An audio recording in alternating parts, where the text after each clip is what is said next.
JTech Studios in Atlanta, Georgia. It's America's favorite game show podcast. Tell them what they've won.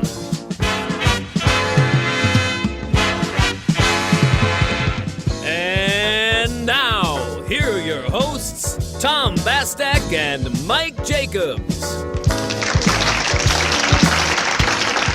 And welcome in. It is America's favorite game show podcast. Tell them what they've won. It's the game show, guys. I'm Tom Bastak. And I'm Mike Jacobs. Here we are, season 3, and oh my God, Tom, we are live in the very same room. I know. Well, what's funny is, like, the way we're oriented here is we're at the same table, but we're not really facing each other. Sure. But, like, I feel obligated to turn and face you. You're in the room with me. I have to look at you. We actually have to have eye contact now. This is amazing. And yeah. The best part is there's not going to be a lot of editing. Well, I would hope so. So that's the thing is we're saying this is live, I guess. Live to tape, the way they do talk shows, maybe. We'll edit it a little bit. To tell you the truth, it's the first time for those of you who've joined us and don't know, Mike and I don't live in the same town anymore. We were originally both in Atlanta, but both of us had immunocompromised spouses, so we were not even putting ourselves in the same pod. There was no pod for either one of our families for all of COVID. So we started this April 1st of last year. We pulled the cord on getting like all the social and the website and everything. Yeah, domain name, et cetera, and went live on May 1st with our very first episode. So we have now made it a year. That to me is amazing. I guess partly because of just being quarantined and COVID, but it does not feel like it's been a year at all. And we've already got 2 seasons under our belt. Here we are, season number 3. And how nice is it that we're now both fully vaccinated and actually able to be in the same room? And look at you using a real microphone. I know, right? This thing is amazing. I hope it sounds as good as, like, I feel like a professional. It's pretty rich. I'll have to let you listen because I've got the headphones on, so you'll have to listen. But it sounds good. Shall I give it some of my get the big voice? Yeah. No, I don't. Ooh, we can try like a real death metal girl, like a. Well, I think this is going to bode well, this microphone, and the reason why the catalyst was to get you on this microphone was because of the storytelling time that we want to do. Mike has another. I know Mike has another podcast he wants to bring out that we're going to bring to you. It will have nothing to do with game shows, or maybe it will. You never know. Yeah, hey, you got to go for the crossover audience. You know what I'm saying? So, but anyway, that's coming soon. But it's going to be a storytelling type podcast, and it's just going to sound better reading it into or not reading it, but making it up into a beautiful, speaking it into that microphone. Well, I cannot thank you enough for giving me your spare microphone. It's all good. It's going to make worlds of difference, and this is no longer just a podcast. We're turning it into a whole podcast network. Yeah, man, I'm excited. We're doing a lot, and this year we've got a lot lined up for you. We definitely, if we can, once COVID is officially over and done with, we'd love to be able to go out into the public and maybe do a live episode or do some episodes from live on location. In other words, they may not be live as we're recording, they're streaming, but they may be recorded live at locations and then gone ahead and put together for broadcast. Much like we're doing now, just in a more public space where you could come out and actually sit and enjoy us doing the podcast live, and then it would be recorded and played back later on. So that's in plans. We got all kinds of great stuff that we're planning on for this season. Yeah, and I got some. We've made a preliminary list of the order of episodes. Oh God, yeah, I forgot about that. We got some fun little. Nuggets? I like that. Nuggets. Yes. Well, you had nuggets for dinner, and I had nuggets for dinner last night, so I feel I had nuggets on the brain. Yeah, that's what I'm talking about. But to that end, if anyone has, we've said this before, if anyone has any suggestions for game shows they'd like to hear us feature, I don't want to say we're getting a bit long in the tooth here, but there's only so many game shows that have a lot to talk about. True. So we're in the realm where I'd say less popular, more obscure shows can potentially get their own full episode. So if you have one that you want to hear about, let us know. And even if it's not good enough for an entire episode, it may just be one that we could put with 2 or 3 others that are similar to it or have a similar name to it, and we can put them in an episode together. And therefore, even if it doesn't have enough to do a full hour on, we could do 3 shows in 1 hour. Yeah, or maybe we'll just look it up on YouTube and never say anything about it. Who knows? and there you go. All right, well, it's that time to bring back is he would you consider him the third arm or the third leg of the game show guys? Well, I mean, it isn't typically when you bring up a third something, isn't that typically like a negative connotation, like a third wheel, that sort of thing? That's kind of where I was going. Oh. I see. All right. Sorry about that. I just had to have a little fun. I'm allowed to have a little fun. No, I gotcha. Yes, Tom. The smartest person and most adept game show fanatic. Very he true. is the dead weight on. Yeah, he's the dead weight on the show. Whatever. Okay, let's bring that dead weight in. Light up your cigarette, crack open a beer, put the kiddos to bed. From chaos around the world to carnage in your very own front yard, it's time for the news. Thank you, Tom. Thank you, Mike. This is the news brought to you by BuzzerBlog.com, and it is great to be back for Season 3. So, we have a final group of guest hosts for Jeopardy! Now, these are going to extend through the end of July, and we have Anderson Cooper, who I think is doing a great job right now, and we have a couple more after that. But this final group was just announced by the producers of Jeopardy! Recently on Twitter. So we have Robin Roberts from Good Morning America, George Stephanopoulos, also of ABC News, going to be guest hosting Jeopardy! David Faber, I'm not familiar with that name.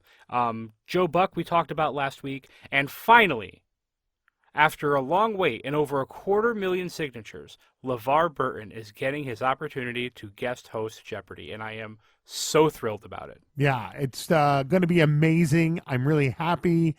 I would have been, I have to tell you, I may have done the actual blackmailing or like whatever you want to call it, or not blackmailing, blackballing or boycotting.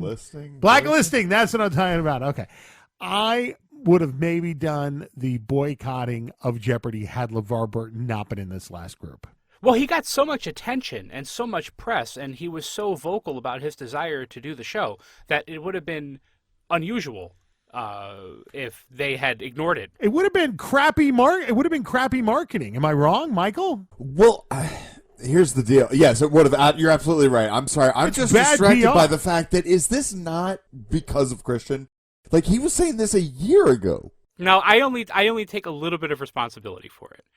But for a long time, even before Trebek's passing, to be honest with you, I had been all about LeVar Burton hosting Jeopardy! And I'm just going to take a second and reiterate my reasoning for why it's the perfect choice.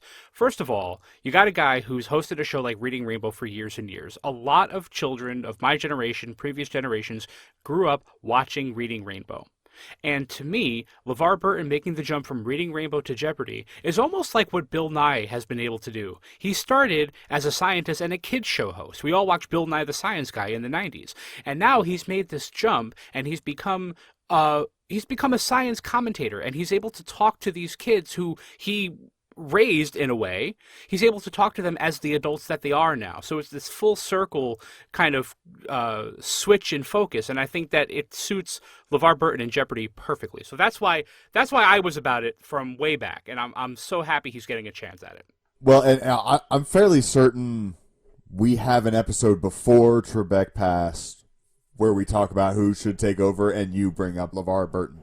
Yeah, education is like kind of his deal, right? Like, his podcast is all about reading, and it's just been his thing from day one, so it's a very natural fit to put him in that role. Right, and from what I remember of him on Reading Rainbow, his delivery has this sense of like wonder sort of woven throughout it, where you can tell he loves what he's talking about. What better game to host with a voice like that?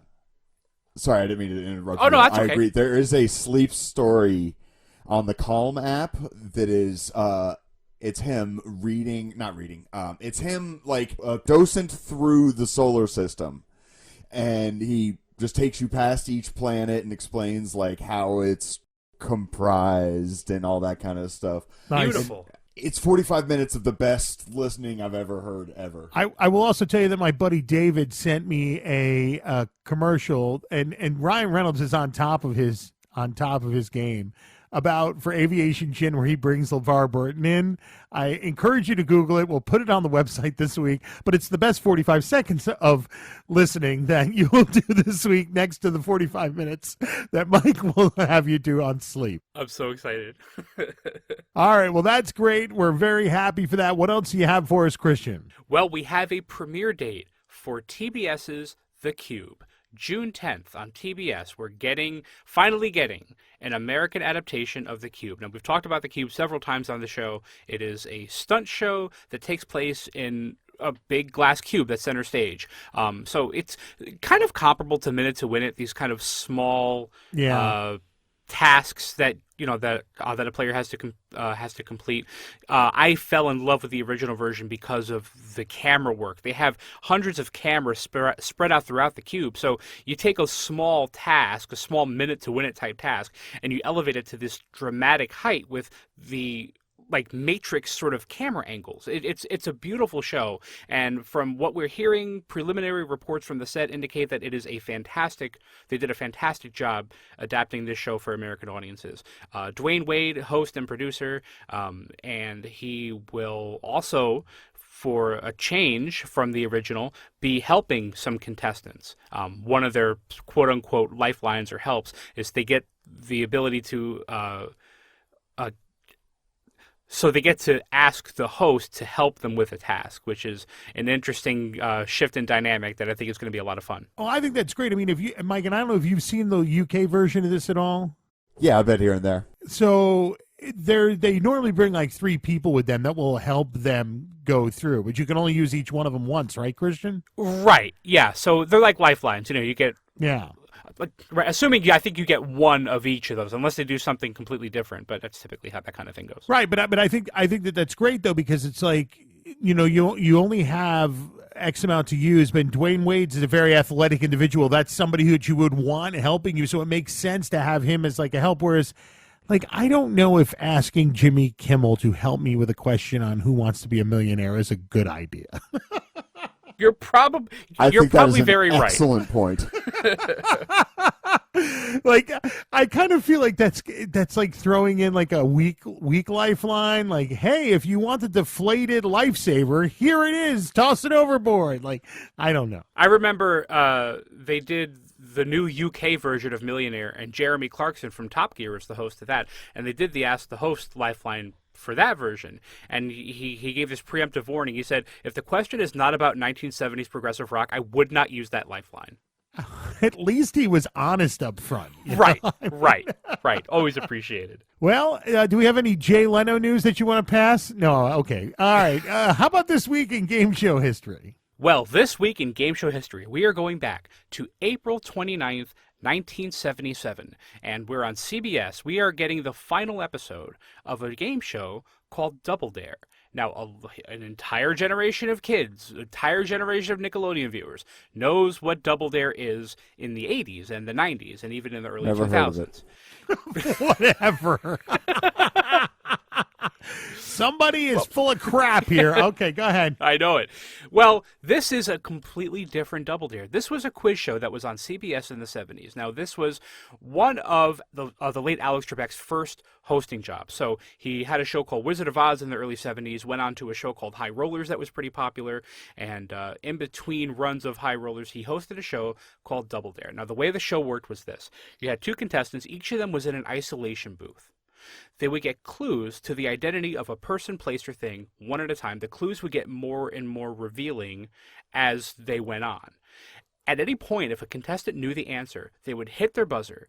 The other player's isolation booth would seal immediately, so they couldn't hear what was going on. And the person who hit their buzzer got to give the answer. If they were correct, they got to dare the other player to get the identity of the thing off the next clue. So they got to see the next clue coming up and kind of decide whether it would be worth it to get some extra money to see if that player would get it off that easier clue. And it was a really interesting show. It didn't do very well. It only lasted a season.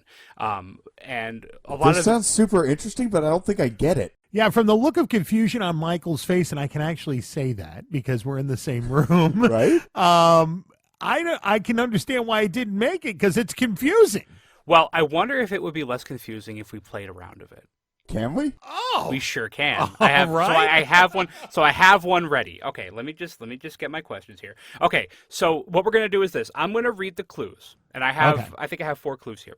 I'm gonna read them. I'm gonna read them one at a time. If at any point one of you knows it, just say I know it. The other person, take your headphones off and just kind of cover your ears so you can't hear what's going on. okay, cool. All And then we'll have that other person signal them back after the question's over. Yes, kind of please. thing. Exactly. Okay, cool. Yeah, we're good. All right. So you guys ready? Yeah. Okay, so I will give you this much. The identity is a famous thing, and I'll even say it's an activity. It's a famous. It's a famous activity. All right. All right. All right. Clue number 1: Captain Mingad requested a longer stay in French prison to perfect his skill at it. Clue number 2: In the 1920s, Henry Lewis had an exceptional streak using only his nose to play. I know it. All right.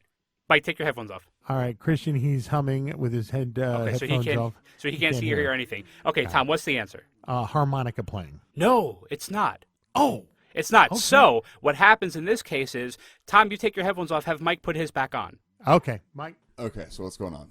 Okay, so Tom thought he knew the answer and he was wrong. So as a result, you get a penalty clue. He will never see or hear this clue. So I'll give it to you and you'll get a free guess. You ready? Okay. During a championship game, players end up walking up to 3 miles. But a winner is known for doing it with his nose? There was one, yeah, that was the last clue. Yeah, in the 1920s, Henry Lewis had an exceptional streak using only his nose to play. And during a championship game, players end up walking up to 3 miles. Any guess? Balancing a spinning plate on your nose. No, it's not. Okay, you could tap Tom. All right, I'm back. Did you get it, Mike? He I did did not not. get it. Oh, So neither of you gave a right answer. We'll just continue. okay. Clue number 4. Well, I should also mention, because you got it wrong, Tom, Yeah. Mike got a penalty clue. He got to see the next clue. You will not see that one. But he got Oh. a free guess off the next clue. Okay, cool. All right? So we're on to clue number 4 now, because you All right. didn't get to hear number 3. Number 4. Variations on the game include rotation and Chicago. All right. I think I have another guess, but I'll wait for the next clue. Okay. Another version of this game is referred to as Russian Pyramid. I know it. All right. Mike, take your headphones off. Playing solitaire. No. Nope, it is not. It is not. All right, so tap all him. right. He gets another penalty. Go ahead and tap him. All right. All right, so he gave another wrong answer, so you get another penalty clue. And again, he will not hear this one. Ready? Mhm. There are other variants that make use of obstacles and targets, and tabletop games played with discs instead of balls. Is it ping pong? No, it is not. Go ahead and tap Tom. All right, I'm back. Mike gave another incorrect answer. So but he got to hear a clue that you didn't get to hear. So Right, right. So we're going back now. So we're both sucking here. Go ahead. This is go longer ahead. than the news for the past damn month. Okay, here we go. All sports in this category are generally regarded to have evolved into indoor games from outdoor stick and ball lawn games like croquet. I think I got it. Okay, I'm taking my All own right. things off. Okay, so Tom is in isolation. Mike, what's Yes. the answer? Is it shuffleboard? No, it is not. Good guesses, but it is not. Oh, from the look on your face, it looks like you didn't get it. He did I not did get not. it. Oh my Did not God, get we are awful at this. I love this game, man. Okay. Yeah, this is cool. Okay. Tom, you'll get a penalty clue. Now, he won't Oh, hear okay, this right, one, but sorry. you will, because Mike got one wrong. So Mike All is right. away, right? The name may have evolved from the French word meaning stick. Is it lacrosse? No. Okay. Good guess. That's- It is that's not. fine. It is not Okay. lacrosse. Okay. All right, Mike, come on back. We're at like 45 minutes in. Neither Tom nor Mike know what the hell he's doing. Tune in The game next week. ends with Christian reading the entire Wikipedia article for whatever this is, and we have no clue. All right, we're ready. Go ahead. Okay. By 1727, the activity grew to such popularity that it was being played in almost every Paris cafe. I think I know it. Okay, Tom, what's the answer? Is it darts? No, it is not darts. It is not darts. Come on back, Mike. I'm going to take my penalty clue now. All right. All right, let's go. Here's your penalty clue. The early balls were made from wood and clay, but the rich preferred to use ivory. Is it golf? Nope. Oh my god! All right, come back. Okay. We're just. I'm starting to figure out why this game didn't make it on television. Well, okay, that's fair. Well, I'll be Either honest, that, or I we've think- chosen the most difficult thing in the world, or we're idiots. So for each question, there are usually about 10 clues, and I think we may have gotten up to 10 at this point. So if you want the answer, I'll just give it to you. I will take one more clue. Let's take one more clue, and if we Can don't you get come it, up with one? I will come up with one. All right, ready? All right, final clue. By 1956, players in annual championships began to receive their own cigarette cards. I got it. all right, I'm going to take my headphones off. All right. Is it baseball? No. Oh my goodness! All right. I'll give you both You the got it last wrong? one. Oh. Yeah. All right, ready? All right, last clue. It was not until 1961 when the film The Hustler came out that sparked a new interest in the game. I've got it. It's pool. Yeah, it is. It is pool. It is Thank pool. you. All right, come on back, Mike. I got it finally. Well, no, Is it see, billiards? it is billiards. Okay. Yeah, I So- said pool, but he gave it to me for pool. So at that point, Tom, you had gotten it right. Okay. If we still had clues left, I would have said, okay, we're going to keep him in isolation. Here's your clue for the dare. I'm going to read it to you. You determine whether that clue is hard enough that you can give it to him and he won't get it. Right. So if it was the Hustler clue, I would have been like, new. So my clue, Mike, was it was made popular by the movie The Hustler, which is about pool. So I'd have the choice to say, oh, no, I don't want to give him that clue. I'll just take my money and go. Right, exactly. Exactly. And then if you give him the dare clue and he doesn't get it, you have the opportunity to double dare for even more money and give him the next clue. Wow. So it's a kind of game of daring. It's really cool. The bonus round, they had 3 PhDs, each of them in their own booth, and you had 8 clues that you would give to the identity of a thing. You'd have to give them to the PhDs. They call them the spoilers. You'd have to give them one at a time. And as long as at least one spoiler gets it wrong, you would win money. And the idea was that you wanted to get at least 4 clues by them without them guessing the identity of the thing. It was a really cool little game. Again, very obscure, didn't last very long. Just about all the episodes are on Amazon Prime and YouTube. But yeah, Double Dare, this week in game show history. And this feels like it's been a week in game show history. Oh, Jesus. Oh my goodness! I do have, not to belabor this even longer, but I do have one more quick clarification to the rules. We never heard each other's guesses. Is that supposed to be the case? That's right. As soon as somebody buzzes in, the other person gets sealed off immediately. Interesting. The other thing is, it sounds like this will be where once the chase falls apart, the big 3 from Jeopardy will be going to this show to be the spoilers. Probably. That actually would be pretty cool casting. All right. Well, thank you very much, Mr. Christian, for another exciting week. And for those of you who hung in through all of that, God bless you. And how about this week? We're doing Jeopardy. So, Jeopardy, I mean, need I say more? Fascinating game, born of the quiz show scandals. Merv Griffin had this idea to come up with a game show where the contestants are given the questions, or Merv Griffin came up with this idea where the contestants are given the answers and have to come up with the questions. And it was promoted before the show premiered back in 1964 as this game where the contestants are going to get all the answers. Tune into Jeopardy. And it was this enigmatic sort of promotional push that got a lot of people interested in the show even before it had premiered. There's nothing else to say about Jeopardy. It's just such a fantastic show.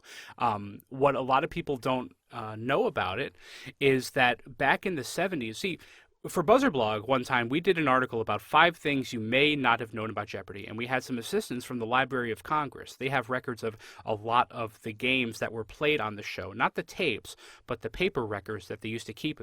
So back in the 1970s, there was a game show host who walked on set to promote a new game show he was hosting on NBC. And his name was Alex Trebek. So over a decade before he hosted Jeopardy, Alex Trebek made an appearance on the 1970s NBC version of the show, which would be a total trip to see today. But of course, Alex Trebek became synonymous with the show over 30 years. History, just total, complete game show perfection. That's I mean, if you're going to make a list of the top 3 game shows of all time, who wouldn't put Jeopardy at the top? Now, that's what we're saying. Hey, Mike, that that little trivia tidbit makes me think of it may be time for a stump or jump. Oh God, here we go. The bubbles are beginning. Oh, is something churning in your stomach? It's stump or jump season again. Yeah, it is. and this season, you're going down 20 times in 20 episodes. I welcome the challenge. Let's do it. All right, Michael, what do you got? All right, so we're doing Jeopardy, and trivia about Jeopardy is probably like your thing.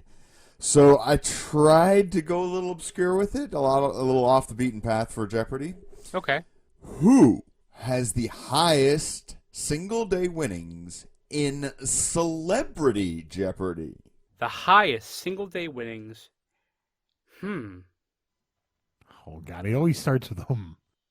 Right? Well, I'm trying to think because there've been a lot of Celebrity Jeopardy, Jeopardy players, and a lot of really good ones. Yeah. You're not getting any clues from us this season, buddy. I'm sorry. No, that's fine. Actually, in all fairness, I don't think we've ever given him a clue towards anything, have we, Mike? I don't think so. Yeah, I mean, honestly, yeah.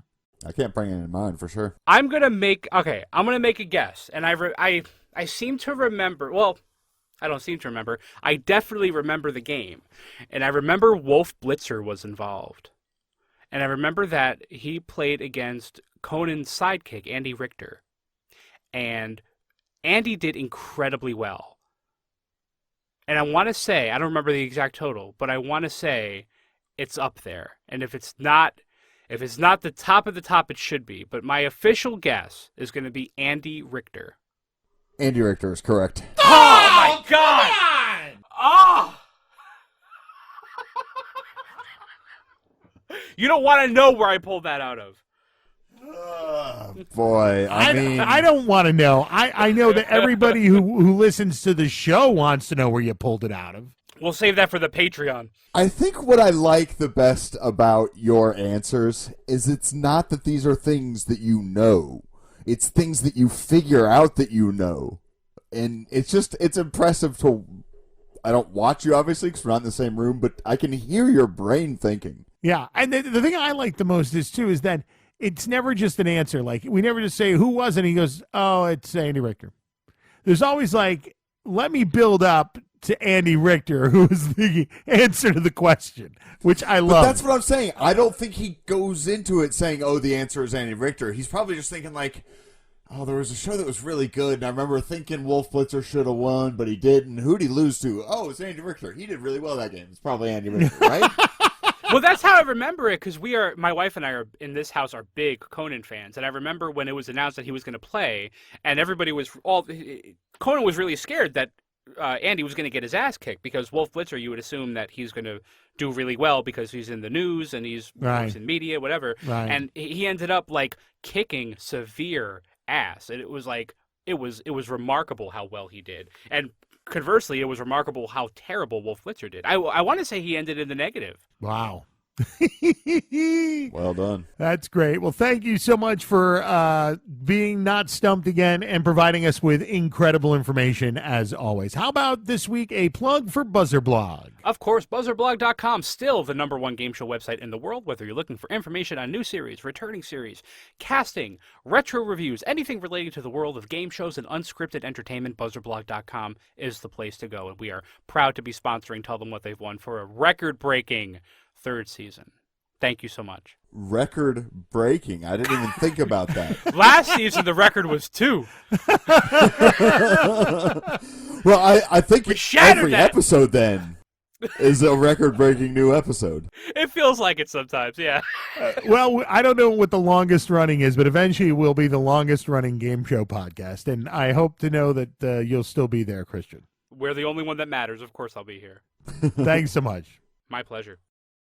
You know, we should have asked him the other question. What was the other question that we had? I was thinking of following up and asking what charity Andy Richter was playing for. Oh, that would have been a would have good known one. that. And Yeah. That to me is stepping too far outside the actual. Yeah, I know. It's just he gets it every week. Every week, man. Every week. But like I said, it's I like that it's not a thing he knows; it's a thing he has to figure out that he knows. Yeah. It's fascinating to experience. And for those of you who stuck around for the entire game that we played of Double Dare, we are going to play more games as we go forward this year, but we promise you it will not take as long as that one did. We're going to be better at it. I'm telling you, I promise we'll be better at it. Well, I mean, yeah, I have no. I was going to try and come up with some like excuse of like why we did so terrible. I think it's just we're idiots. A very, very big possibility. Well, and I think part of the problem was, and I made this distinction later, way too late, is I was trying to think like not a sport, but an event in the sport. So in other words, golf would not have been an acceptable answer. We would have needed the Masters. I see. Or something like that. So I was trying to think of some. What were your other guesses? My guess is, I guess shuffleboard at one point, golf. I guess darts. I guessed solitaire. I guessed ping pong. I guess. Oh, ping pong. That's a good one. Yeah. Pool. God. Billiards. Who would have? I don't know. Yeah. I mean, it's weird how obvious it is, and I guarantee you the people who are listening are going to be screaming at their devices, "You idiot!" All right. Well, this week, the show that we are featuring is Jeopardy. It's Mike's favorite game show. Well, it was at one point my favorite game show. That's absolutely true. Sure. As we've discussed, Double Dare, I think, has now taken over that. Sure.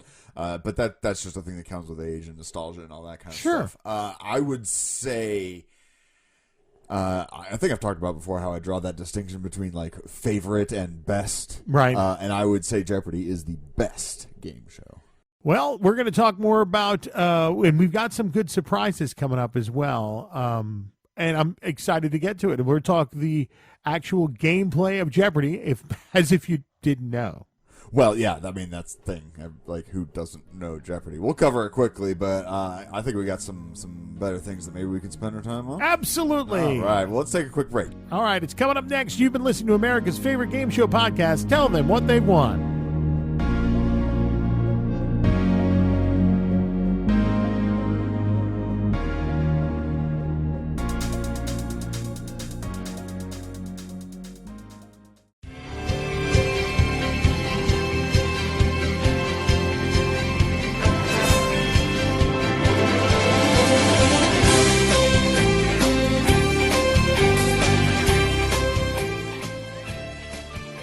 And we all know it way too well. It's the theme to Jeopardy. It's been played about 1 billion times. Interestingly enough, that theme is called Think, with an exclamation point. It was originally called A Time for Tony. It was actually a lullaby that Merv Griffin wrote for his son. Yeah, and somebody recently, I don't know, it was clickbait or something the other day. I read that somebody put words to it. Apparently. Oh yeah, Sting. Really? Oh yeah, right. It was yeah. something about being on Jeopardy. Yeah, I don't know. I didn't listen to it because, to be honest, I was like, I love Sting. Do not get me wrong. One of my all-time favorites, and especially the Police are great too. But I just didn't.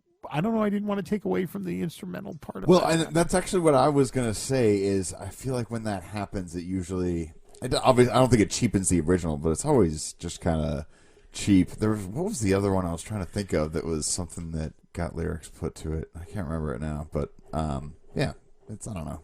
Yeah, it was like when they first came up with the lyrics for Happy Birthday. Whenever you just hummed Happy Birthday, it was so much better. And then some people started... How old are you? All right. So let's talk a little bit about gameplay now. Mike, we don't have a lot on gameplay because, let's be honest, everybody knows how to play Jeopardy. Right. Well, and I don't want to say there's not a lot of gameplay because that's not true. There's tons of gameplay. It's just simply that, Jeopardy, as we've said over and over again, is probably the most popular game show of all time. So everybody knows how it's played. You got 6 categories. They got 5 questions each. You answer them and you get points. Or dollars, I suppose, and sure. you get them wrong, you lose. That's what it is. So I think we take a diversion this week. Okay. And instead of really going into the gameplay and spending the time this week, why don't we talk to someone who is very familiar with the gameplay? And I actually have a buddy, multi-time Jeopardy champion Dave Leach. And I thought it would be great if we could do an interview with him and get a contestant's point of view on the gameplay as opposed to just us yammering about it. You know what? I think it's a great idea, and it's something I'd like to do more of as we go forward. I think eventually maybe we do whole episodes with just interviews, and we'll see how they go. Well, I sure hope so. We do have a couple others in the can ready to go, so, let's get to producing. All right. Season 3 is the season of new content. I love it. All right, so here is us talking with multi-winning champion Dave Leach. My name is Dave Leach, and I'm from Seattle, Washington. I was a contestant on Jeopardy! I won 6 games during the regular season, which got me an invitation to my Tournament of Champions, where I won my quarterfinal. I like to say I lost my semifinal by $200 because it makes a better story. So I am forcibly retired from Jeopardy! At 7-2. What was it like auditioning for Jeopardy! What's the process there? The auditioning process for me was actually quite a long process. The way that it works now is once a year, they do an online quiz. So 50 questions, you do them sitting at your computer, it takes about 15 minutes to do. And if you do well enough on that, they don't tell you what well enough is, but wisdom is generally 70%. That's what we think is enough. Then that throws your name in a hat. And if your name gets drawn out, they'll invite you to do an in-person audition where they give you the quiz again, pull you up in groups of 3 to the front of the room. It's like in a meeting room in a hotel. And they've got a projector. They put a Jeopardy board up there. You play a few clues. They do a little bit of interview, kind of like, what would you chat with Alex about if you were on the show? And they give you a pen and send you on your way. And if they liked what they saw sometime in the next year and a half, you'll get a call inviting you to come out to Los Angeles. So my path to get on the show was I did the online quiz 7 times. I did the in-person audition twice. The first time they didn't like what they saw, but the second time they did. What are the averages, you think, for number of tests and auditions before someone gets on? They actually told us when we went to Los Angeles and we were on our way to the studio on the bus, they said that year 100,000 people had done the online quiz. Of that, 2,500 people were invited to do an in-person audition. And of those 2,500, about 400 get the call to come be on the show. So we were the 1%ers. They even phrased it like that. Wow. It's a lot of luck, people who are good at trivia get on the show, but I know plenty of people who are better at trivia than me that just, their luck hasn't gone their way. There is definitely an element of luck. So tell me about the day of, I guess, maybe even the day before the day of. I'd also like to know a little bit about the preparation, like preparing for the show. Yeah, actually. Sure. Do that first. How do you prepare for Jeopardy! The problem with trying to prepare for Jeopardy, trying to study ahead of time, is they could literally ask anything. It's general knowledge. And so there is no way to just study for Jeopardy. I like to say I've been studying to be on Jeopardy since I was a teenager. Every time you play a trivia game, you are studying to be on Jeopardy. In specific, though, I tried to sit down and memorize all the capitals of the world. And that's just not how my brain works. That lasted about 10 minutes before I gave up on that. And partly because they're not going to ask about every single world capital. They're going to expect you to know Paris is the capital of France. But there's plenty of smaller countries all around the world that are just not practically going to come up. So I found the best way to practice was just to play games of Jeopardy! So yeah, I would save up a bunch of episodes on the DVR and watch them one right after the other, playing along from home. I don't know how my wife survived me sitting in front of the TV, 5 games at a time, clicking my ballpoint pen to practice as if I were ringing in, which is actually some of the advice they give you. I mentioned they give you a pen. The pens that they give out during the auditions, they say they go through dozens of models trying to find a pen whose button feels the most like the buttons on the game show. They want you to practice to get ready to go on the show. So yeah, I would sit there watching TV, clicking my pen, out loud answering, "Who is George Washington?" I don't know how my wife didn't kill me through all this. But yeah, I probably played at least 100 games ahead of time.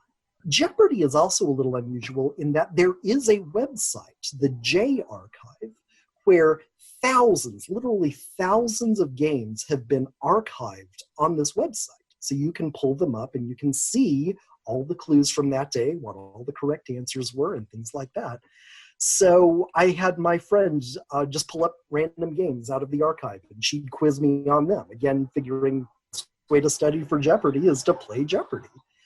I remember one time we were actually going to Six Flags in Atlanta, and standing in line for roller coasters, she had her iPad out, pulling up games off of J Archive and quizzing me while we stood there in line.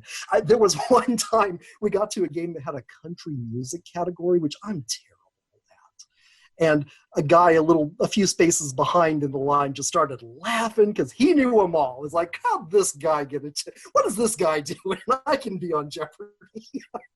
So yeah, they can ask you about absolutely anything. And sometimes it's going to be the thing you know, and sometimes it's just going to be the thing you don't. So let me ask you this question. How long did you have from the time they notified you needed to be in Los Angeles to the time you actually went? I had about 6 weeks notice before I was supposed to be out of Los Angeles. Interestingly, contestants pay their own way to get out there and the hotel to stay in. They've got a pretty sweet deal with a hotel that's near the studio. I think it costs something around $100 a night for Los Angeles, so pretty good deal. But the airfare, totally on you. And in fact, that's why about 10, 15 years ago, they changed the second and third place prizes. Used to, second place would get a fantastic trip to Acapulco, and third place would get a lifetime supply of rice-a-roni.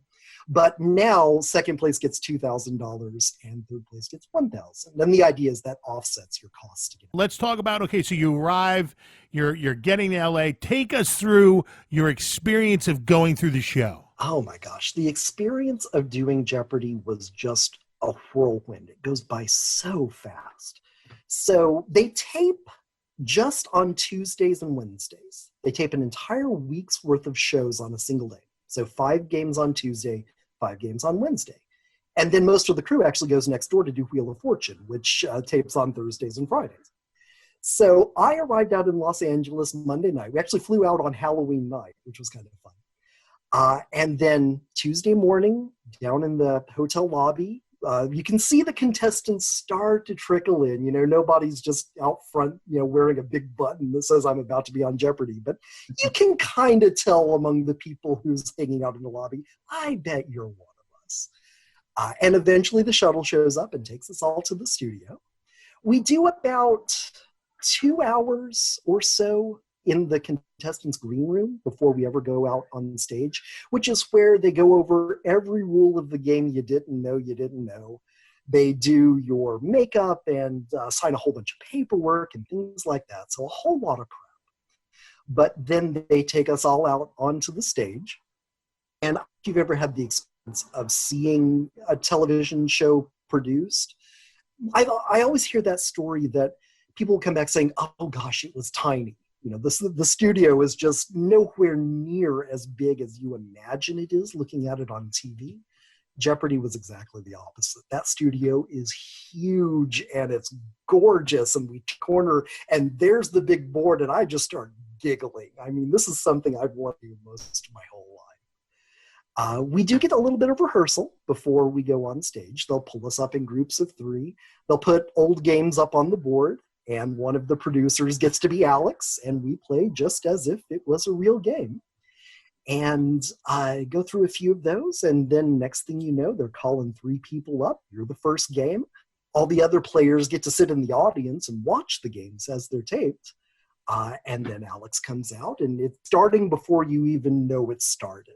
And yeah, they do 5 shows a day. They tape them really quickly. The show, if you take out all the commercials and everything, probably runs about 20 minutes. They can record that in about 40 minutes. They take breaks where the commercials would be that are about the same length as the commercials. Sometimes they'll have to pause in case there was a technical problem or something like that, but they've got a pretty tight ship. And they play 3 games. Everybody goes to lunch, come back. Play 2 more games. You're done by about 4 o'clock or so. And if you're playing the next day, a couple of contestants won't get called up. They always have more contestants than they need. So a couple of people will be left over. Whoever's the returning champion will come back on Wednesday, and there'll be a fresh crop of new contestants that we do the whole thing all over again. And then for me, Wednesday night, I was on a plane back to Atlanta, where I lived at the time, to be at my desk Thursday morning because I had no PTO. I'd already burned it all up. So I was out in LA for maybe a little over 48 hours. It was such a whirlwind. So tell us again, how many times did you win when you went the first time? I won 6 games. If I had won my 7th game, I would have gotten to go back to Atlanta and then come back to Los Angeles the next week and be the returning champion. So you literally were in you filmed 5 of those in one day? My first game was the 4th of the 5 shows that are taped on Tuesday. So I won that game, I won the next game, came back Wednesday morning, and I was the returning champion. And then I played in all 5 of the games on Wednesday, losing the last one. Wow. I guess this question is interesting, but I mean, I had no idea that you could go back to back to back like that. So theoretically, if you were in the first game of the first day, you could do 5 games on day 1 and then come back and do 5 more games on day 2, right? Absolutely. I mean, imagine somebody like Ken Jennings, who won 74 games. He's doing this over the course of about 8 or 9 weeks, just 1 week after the other, playing 10 games of Jeopardy over 2 days, flying home, coming back the next week, and doing it all over again. How tired were you by the end of this thing? I mean, 5 games, you must have been done. From my experience, my adrenaline was so far up, I didn't realize how tired I was. I think it kind of sunk in as I was on the plane flying home to Atlanta. But yeah, I mean, I keep saying it goes by so quickly. When I was on the plane on the flight home, I had a little notebook with me. I was just trying to write down everything I could remember about this experience there for 2 days because I didn't want to forget it. And for me, I taped my episodes, as I said, I flew out on Halloween night. So it was November 1st and 2nd that I played my games. The first of my shows aired on December the 29th. So it was about a 2-month lag. For some people, it's longer than that. For some people, it's shorter than that. But for me, it was about 2 months. And it was so much fun watching these games, even the games that I played in, where I completely forgot things that had happened. You'd think, Jeopardy being this thing I wanted to do my whole life, you would think it would just all be etched into my memory. But it's so fast, and you're trying to pay attention to so many things, and you're running on adrenaline, and you don't absorb it. So yeah, watching it when it aired was like going back in time. It was a lot of fun. During the time between when you taped and when it aired, I assume you were not allowed to talk about your performance? It's funny. The producers say you are totally welcome to tell your family, tell your friends.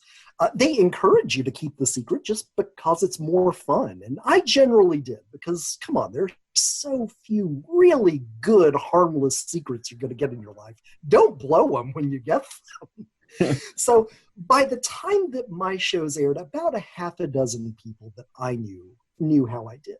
2 of them were in the audience with me in Los Angeles, so they got to see me play. A handful of other people, really close friends, I told after we got back. Funnily, I did not tell my mom because, bless her heart, if she knew that I was going to win, she wouldn't have been able to keep it to herself. And if she knew I was going to lose, she would warn everybody in advance so they wouldn't be too disappointed. So I kept the secret from my mom until the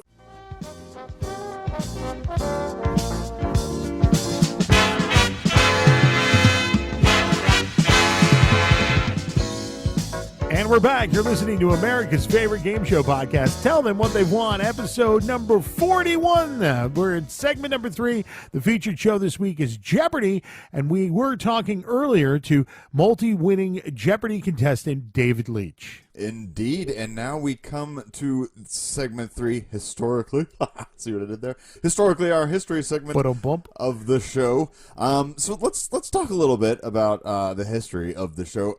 Most people tend to know the current version that is running now with Alex Trebek, or until recently, Alex Trebek. Sure. But it actually has existed in several forms before then. It originally debuted March 30th, 1964, way back when.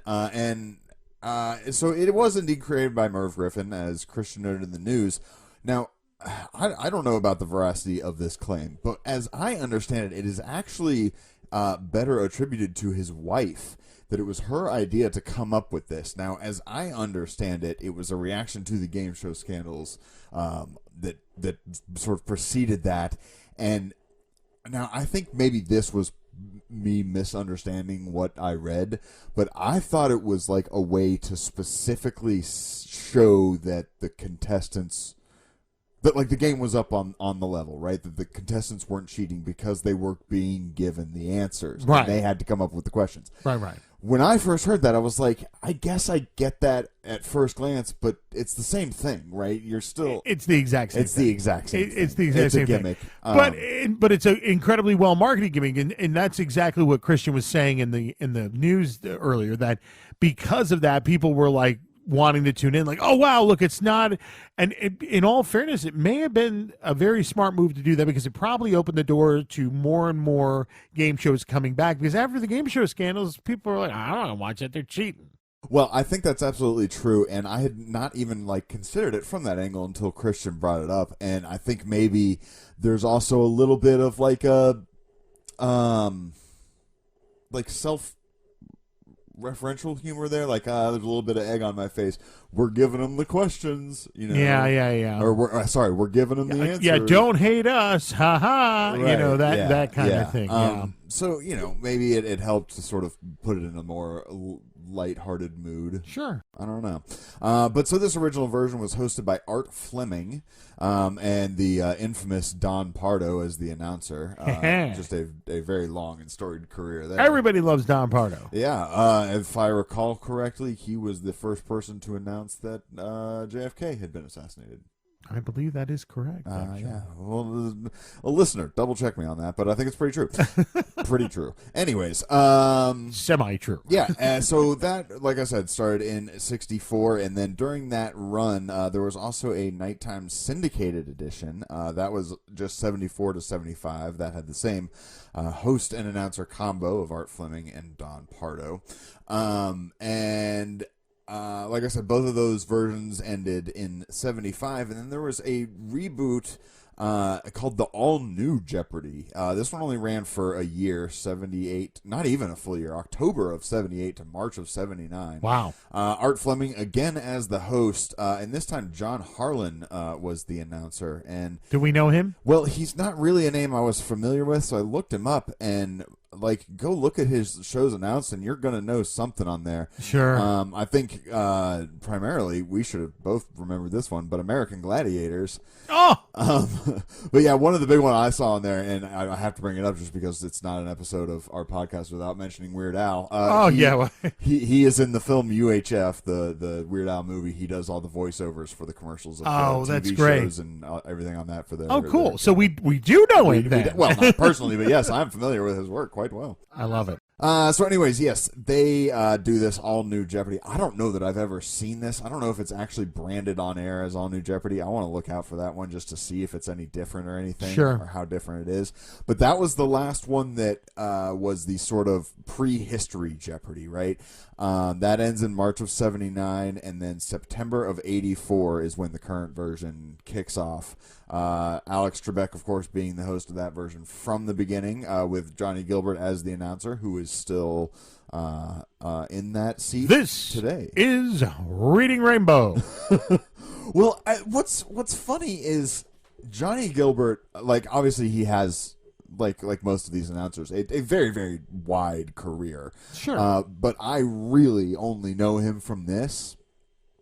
And watching Supermarket Sweep with him doing the announcing of them running through the aisles. I don't know if I said this in the episode, but it almost felt like a Saturday Night Live skit where they were like, well, we have a show, we got to get an announcer. All right, get Johnny Gilbert. Like, it's just such a weird match of low budget show and high budget announcer. Yeah, right? well, the truth is you're not used to hearing Johnny Gilbert say really anything else. Like he's almost, I'm not going to say conversational, but it's like you're getting full sentences from him, and you don't normally get that. Yes, I totally agree.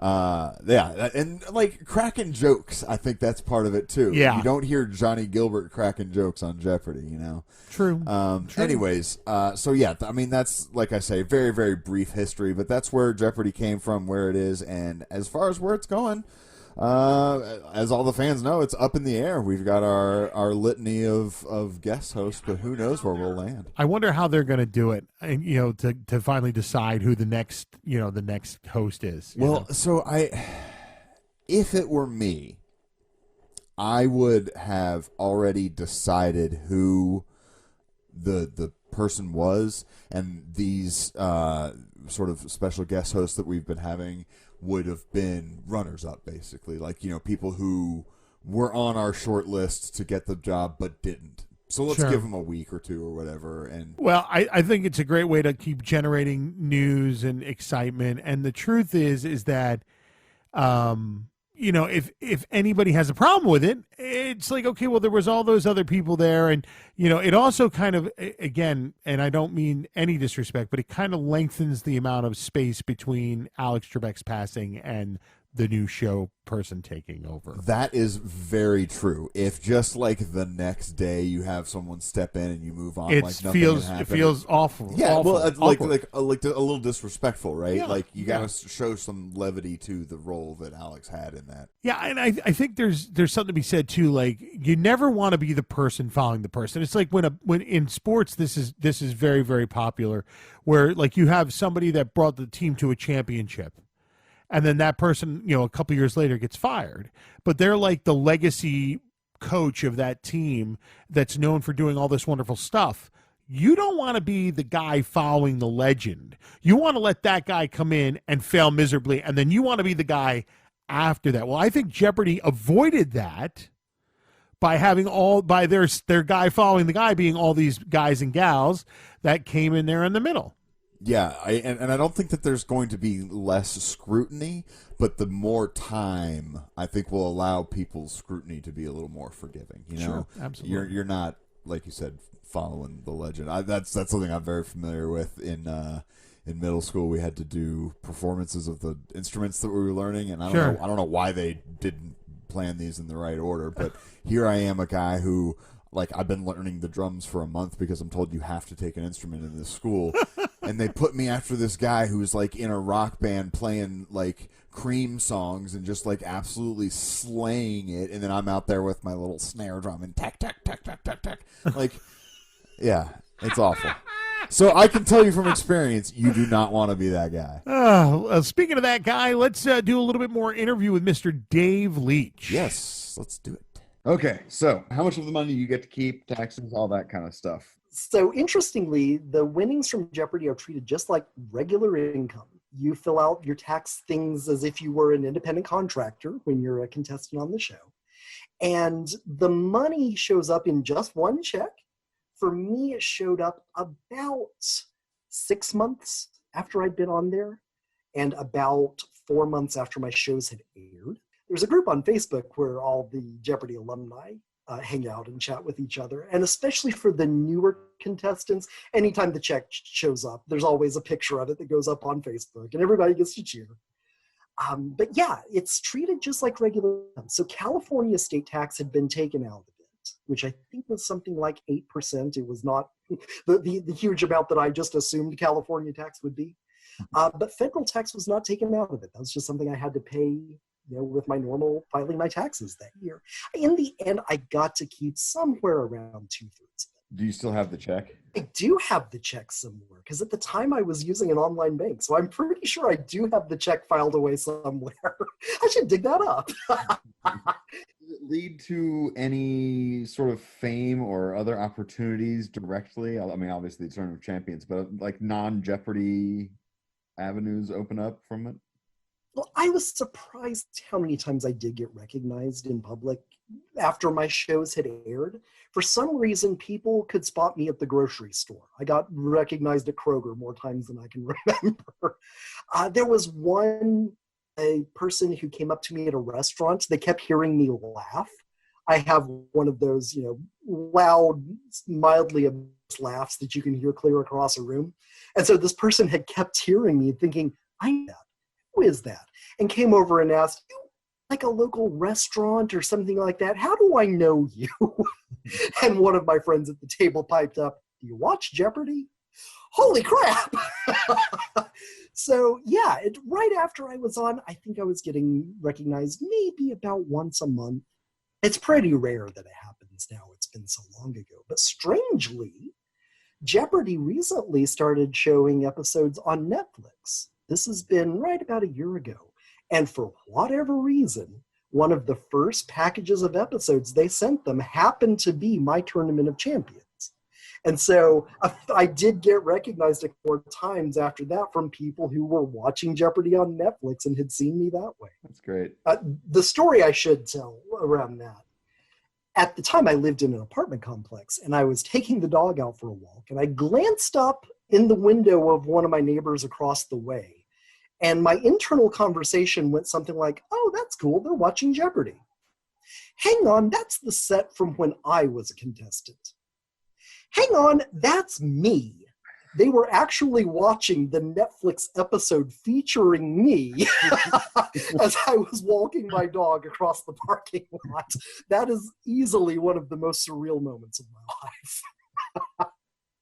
That's great. So what advice would you give to someone who wants to be on the show? How do you suggest someone goes about auditioning the right way? The best advice I can give someone who wants to be on Jeopardy: persistence pays. I did the online quiz 7 times before I got my call to be on the show. So if it's something you want to do, definitely do that quiz every year, every time that it comes up. And if you do get the audition, the invitation to come do the audition, one of the best pieces of advice I got before my audition was from a friend who had also been on the show, who warned me that one of the questions they're going to ask you is, if you won, what would you do with the money?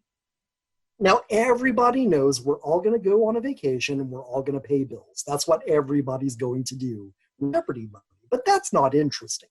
So come up with some slightly outlandish thing that you would do with the money if you won. It doesn't have to be honest, but it should be true. Something that you genuinely would enjoy doing. One of the other people at my audition said she wanted to open up a candy store. It's something she'd wanted to do her whole life. That's just a perfect example of an answer to give. My answer was, I wanted to start a company where we could sell the board games that so much.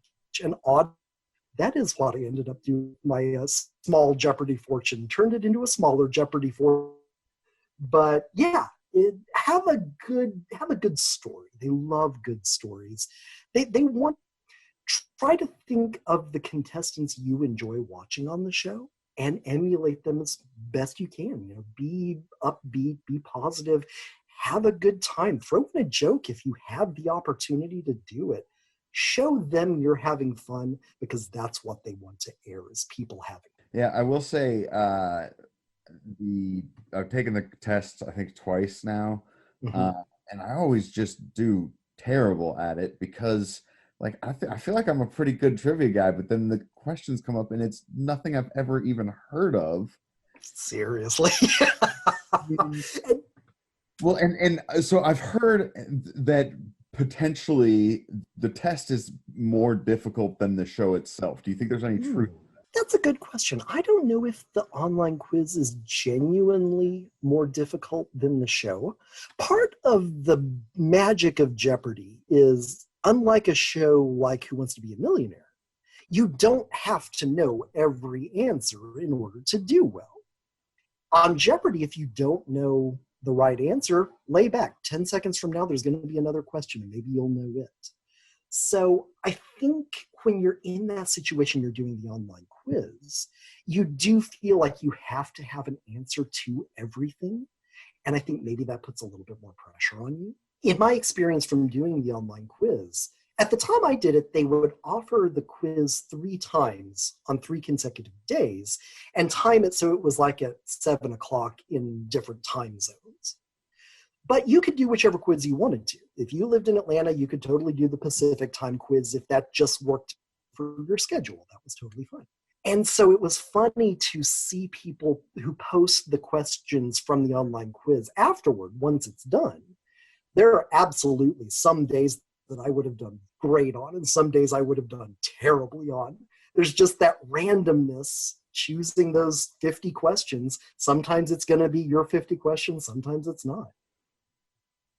Fair. All right. Tell us about Alex. Did you get to spend time with him? How much? What's he like as a person? Alex, I like to describe Alex as your crazy grandpa.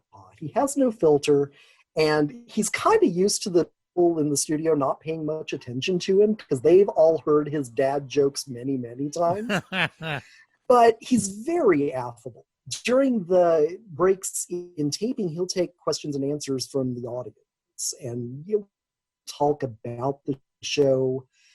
Inevitably, someone will ask him if he likes the Saturday Night Live sketches with Will Ferrell, and he'll be the first to say, absolutely.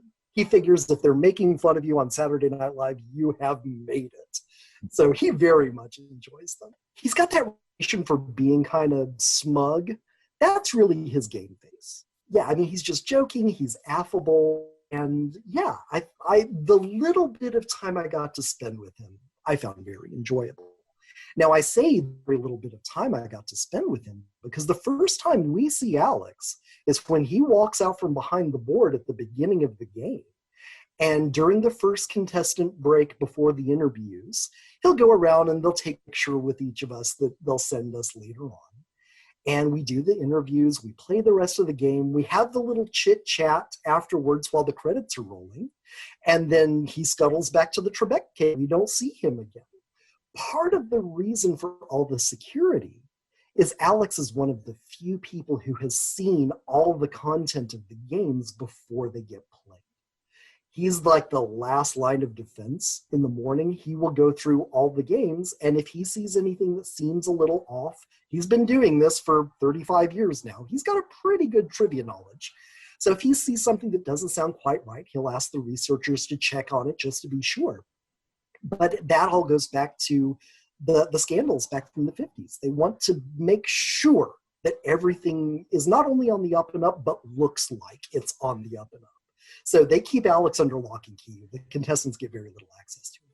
So I have a question about the categories, and so Mike, I know that they know a little bit about you guys and typically what your backgrounds are and whatnot.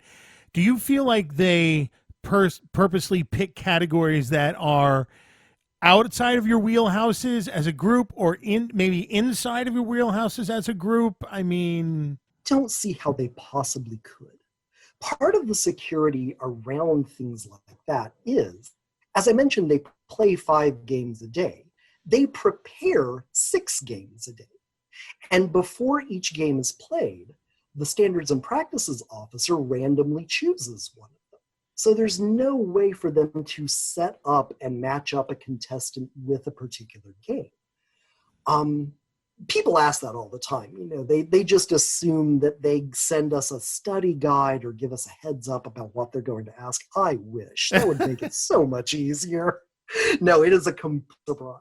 Did you get a category that you were like, during any of your games at all, that you were like, oh, yes, that is me. I am eating that category alive? Funnily, most of the categories that I had a link to were links that my friends had a link to.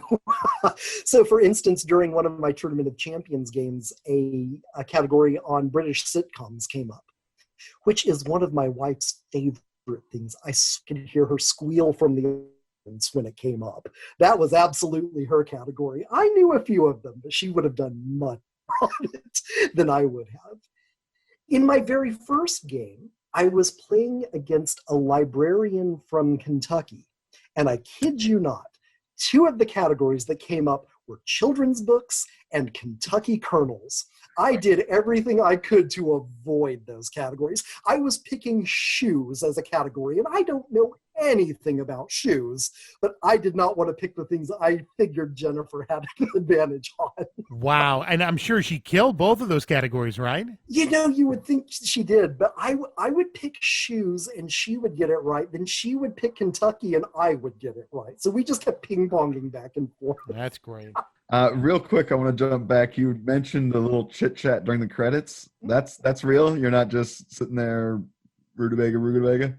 No, that is real. Usually you're chatting about the Final Jeopardy that just happened or something about the game. When I was on, you know, and I got on that win streak, I knew with each post game that I was going to get another chance. So I'd try to lay back and let the other two people chat with Alex because that was their opportunity to do it. So sometimes, like I said, they talked about Final Jeopardy. My opponents was a Hindu priest, and Alex wanted to talk to him all about his recent trip to India. So sometimes Alex will sort of guide the conversation. But when it came around my turn, the game that I actually did lose, I wanted to talk shows because I'm a game show fan. I asked him, assuming Jeopardy is your favorite hosting gig, what's your second favorite? He thought about it for a moment. He said he really enjoyed the brief stint he had back in the 90s hosting To Tell the Truth, which lasted about half a year. It wasn't very long. He just liked chatting with people, and he also joked that he got to sit down while he was hosting, so that was a good thing too. But yeah, Alex is pretty much up to chat about whatever you want to, if you want to, but otherwise he'll kind of drive the conversation. Cool. Mike, where are we at?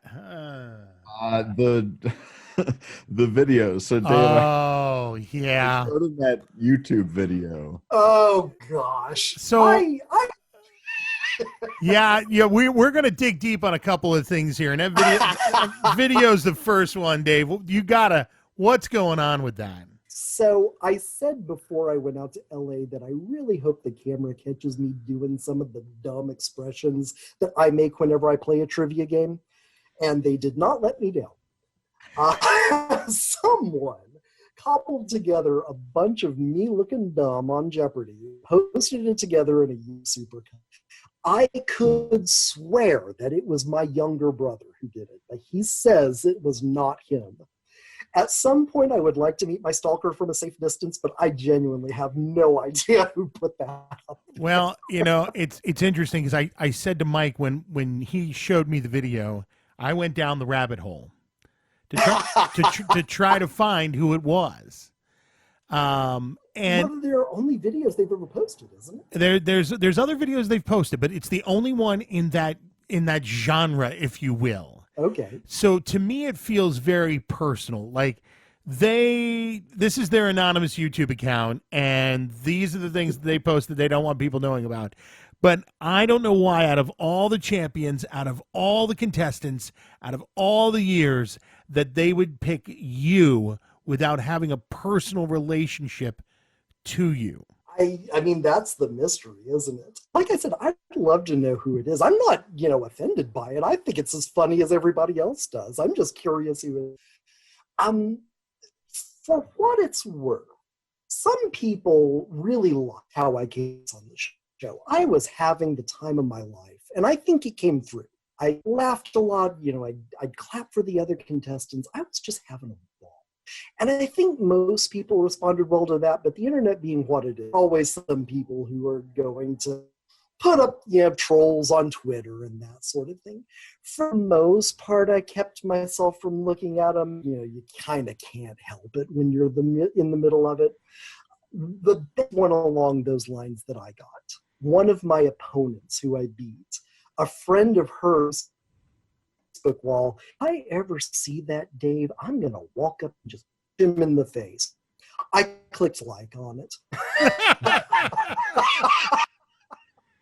And oddly, I mentioned some of those went up on Netflix. Out of curiosity, I went looking, and there were a few tweets from 10-year-old shows who were watching on Netflix and tweeting about me. So I still elicit questions. That's great. Mike, you got more for him? I sure do. Have you been on any other shows? Have you tried to be on any other shows, particularly Millionaire?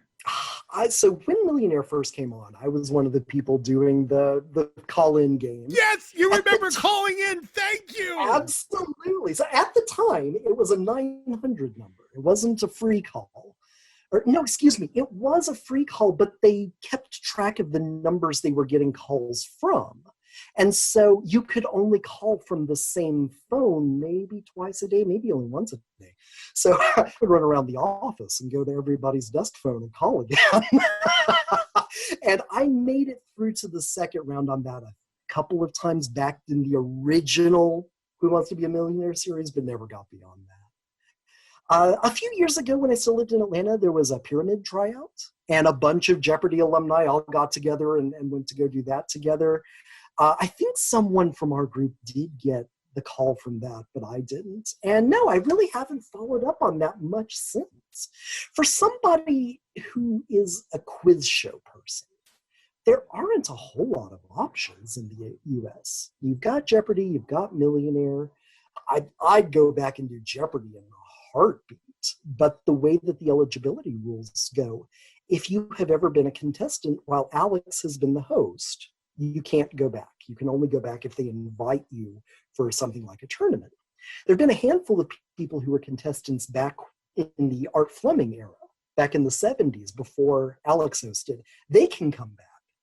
And of course, all the speculation is, when Alex stops hosting, does that mean the floodgates are open? Can we all go back? Because we would all do it in an instant. I really hope when they do change hosts that they let people who didn't win get another crack at it, because Jeopardy being this cultural touchstone, for quizzers, it is the peak of what you can do as a quizzer in the United States in a lot of ways. And to only get one shot at it, I mean, if I had gone and lost in my one game, I'd have had a ball. I'd have still had the party when the TV show aired. But yeah, I'd be aching to get another bite at that apple. So I really hope they give people another chance at it. Yeah, Jeopardy is the coolest club I'm ever going to be part of. I don't know why they let me in. So grateful they did. All right. Well, thank you so much, Dave, for spending some time with us. It's been an absolute dream, and it's really, really great to talk to someone on the inside. We appreciate you taking time out of your schedule. And again, thank you. Thank you very much. All right. Well, special thanks, obviously, going out to Dave for taking some time and having some fun with us. What a great story. A lot of great stuff to talk about there. Yeah, I think Jeopardy is, or I suppose contestants of Jeopardy are in this echelon, and I don't want to say it in like a snobbish sort of like they're better than us because they're smarter than us kind of way. Right. But they have their own sort of community, right? Like, oh, they do. I mean, they all know each other. Like, even you heard Dave even talking about that. Right. I mean, and I think that's just kind of a neat little thing, right? Like, it's a way to have a exclusive club without it being like problematic, right? Like, you're not saying no, but like certain people can't join. You just have to earn. Be on the show. Right. It's that simple. Yeah. Don't be like Mike and I and fail the application process 12 Every times. time. Dude, it's so... Okay, so let's talk about this for a minute. All right, we've got time, and then we got to do ratings, too. Yeah, absolutely. So the application for this show, I think we talked about this in the interview, so I don't know how much you're going to leave in, so I don't want to go down on that road too far, but it's 50 questions and you have to get at least 35 of them right in order to move on to the next stage. Right. I am a trivia nerd. I know tons of stupid stuff about tons of different categories and whatever, and every time I watch Jeopardy, I'm not saying I'm killing it and getting every question right, but I would say I do better than most of the other people in the room. Sure, sure. I think I got 5 questions right. Oh my God! and like I said to Dave in the interview, I wonder if they make the initial test harder. Yeah, just to eliminate the... Well, and I think because when you're gonna be on the show, there's a lot more pressure, right? Yeah, so lights and the camera and Alex Trebek. Well, now it's whoever, right, but at the time, yeah. I mean, yeah, and so I don't think people realize how much that sets you back. And so, like, you could be the best Jeopardy player in the world sitting on your couch, but then you go get on the show and you're going to tank it. So it's, you know, I think it is a weeding out of the people that don't deserve to be there. Right. But I think it's also weeding out the people that, I don't know, if you can prove you're that smart, then you can probably prove that you're a little less smart under pressure. Does that make sense? Yeah, no, I agree. I agree. And that's just good television too. You want to definitely have the best of the best on your show. You don't want just anybody. And that's another good point, is that this does not do the American Idol thing of like, oh, let's bring out the, you know, the horrible people and laugh at them, which I've never been not a fan of thing. either. Yeah. Yeah, I mean, it's just the show is class through and through, and I mean, what more can you say about it other than let's give it some ratings. Yeah, okay. Well, I guess we're going to use what would you like to use? There's categories, there's questions, there's answers, there's Well, we can't. We're not going to do that. How many Alex Trebeks are you voting? Alex this one? Trebeks, I love it. Okay. So here's the deal. If I were like doing this for some sort of like internet magazine or something, and I didn't give this show a perfect 5, like what sort of disservice am I doing, and what kind of hate mail am I going to be getting? You're doing clickbait. You're doing clickbait is all you're doing at that point, because basically what you're saying is this critic didn't vote this 5 stars, and you're going to wonder why. Right. So click here. You'll never believe what we actually chose for number 1. Exactly. But here's the deal. First and foremost, I always want to go back to what I've rated things in the past to compare to. Sure. And in the long run of, you know, from beginning to end of watching both shows, I don't enjoy this as much as I enjoy Double Dare. Sure. And And Double so- Dare you gave a 5. It was the only So 5 you gave. I'm not going to do it as high as that. I also feel that despite the near flawless execution of the show, there is a certain inaccessibility to it.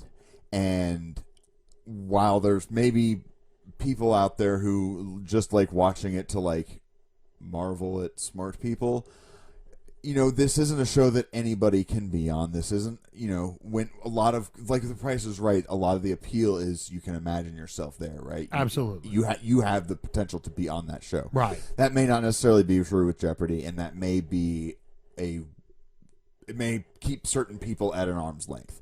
And I think that could be considered a fault for the show. With those things in mind, I'm going to go 4.5 Alex Trebek. All right, 4.5. I was thinking of going down to 4, but that just feels wrong. So here's what I decided I'm doing this year, or this season, I should say, for my ratings. And I'm going to take my rating and I'm going to start at 5, and I'm going to dock a quarter point for everything that I find that I don't like about it. And this may skew my ratings a little bit for where they were in the past, but I think it's going to be about the same thing. So, being that I agree with you that it's inaccessible to some people. Okay, I get that. So that's going to dock a quarter point. So we're at 4.75. Now, the other thing that you have to think about is that, to me, although it's tried and true and it's the same over and over and over again, that can wear on you because it really hasn't changed all that much. It's evolved a little bit, but it hasn't really gotten away from its true roots. Now, for some people, they would say that that's a plus and not a minus, but I don't watch it and Wheel of Fortune anymore, not because I don't like them. I still love both of them. It's just that I've been there, done that, bought the T-shirt, got the bumper sticker on the car. I've created the fan club. You know what I'm saying? Like, I have got to dock it another quarter point for that. Now, in all fairness, do I watch it more or less than I do any of the other shows that I love? Well, I really, really love Card Sharks. And you would think that, and we talked about Card Sharks last week in news, game show news that you can use or to get you through or whatever the hell it is. God, one time. You got it right one time. Leave me alone. That's fine. I mean, you'll notice I have not even tried. Yes, so. I know. So just leave me alone. I next year there will not be such a big long name for this. It'll just be Stuff. in the meantime. Stuff in the meantime. There I it like that, is. actually. Okay, there it is. So I guess my point is that when Card Sharks came out, it was great and I loved it then. But I watched the new Card Sharks. I don't like it as much now. I watched the old Card Sharks, and although I like it still, it doesn't hold the same nostalgia like Double Dare does, that sort of thing. So I'm just not as engaged as I was. So I'm not watching, Wheel of Fortune and Jeopardy any more or less than I would any other show. So I can't dock a third point for that. That being said, I think I have to go with 4.5, which is exactly what you're routing for it. It's very hard for me to knock Jeopardy because it is so wonderful. And the cool thing where they have changed it up recently since Alex's death with all these different hosts has made it exciting. And I'm certainly going to watch all of LeVar Burton's episodes because he was my pick from the beginning too. Yeah, well, so I had not really considered the point about it not having changed. Yeah, I don't want to say it's stale because that certainly isn't Right. it. They do the audio dub. They went to audio double, daily doubles, and they have all the video people. And they have the guest hosts Right. coming in and co-hosts and all that. Like, I get that they've definitely freshened it up and they've freshened the look up and everything else. But to me, it's still Jeopardy. Yeah, you're not wrong, and I think that's a fair point. So I mean, I like that we both agreed on 4.5. But can we agree that it's like a apprehensive 4.5? Like I expect everyone to just throw us under the bus. For yeah, right. 4.5. Like yeah, I mean, I wouldn't be surprised, and that's fine. The ratings are really for us more than they are for anybody else. At the yeah. end I mean, of the at the end of the day, like someone's going to be listening to this and be like, "Oh, they only gave Jeopardy a 4.5. Maybe we shouldn't watch it, honey. Yeah, let's watch something else." Yeah, or worse than that is, they only gave Jeopardy a 4.5. We're never listening to them again. Bad review on Apple on iTunes. Blah blah blah. Wait, hang on, that might actually happen. Well, actually, it has. We've got a ton of bad reviews. If you want to read, we got one. No, you should go back and read it. Really? No, it's terrible. It's absolutely Pete's terrible. sake. You know what? Listen, guys, we're having fun. We're talking game shows. We love it. I hope you do too. We'd like to thank everybody for coming down and hanging out with us on the web, but soon hopefully be able to come down and hang out with us in person. In person. Tom, I can't believe you're in my house. This is amazing. Thank you so much. Yeah, man. Thank you, Christian. Still not in person yet, but someday. Yes. You live too far away. But thank you, everyone at BuzzBlog. Thank you, everyone who takes the time to write to us. Maybe not about us, but to us. And that means you. Every Yes. single one of you. Yes. Tune in again next time. We're going to bring you the latest and greatest in the world of game shows, and we'll even have a brand new featured show, too. And remember, you can catch us online on Facebook, Twitter, Instagram, and, of course, tellthemwhatthey'vewon.com. Please subscribe, share, like, and drop a review if you, and only a good review, if you like what you've heard. And if you didn't like it, See you next week, Mike. bye, Tom. You've been listening to America's favorite game show podcast, Tell Them What They've Won. A JTech audio production. Copyright 2021. No part of this podcast may be reproduced by anyone without the express written consent of the creators. For more information or to contact us, please go to tellthemwhatthey'vewon.com.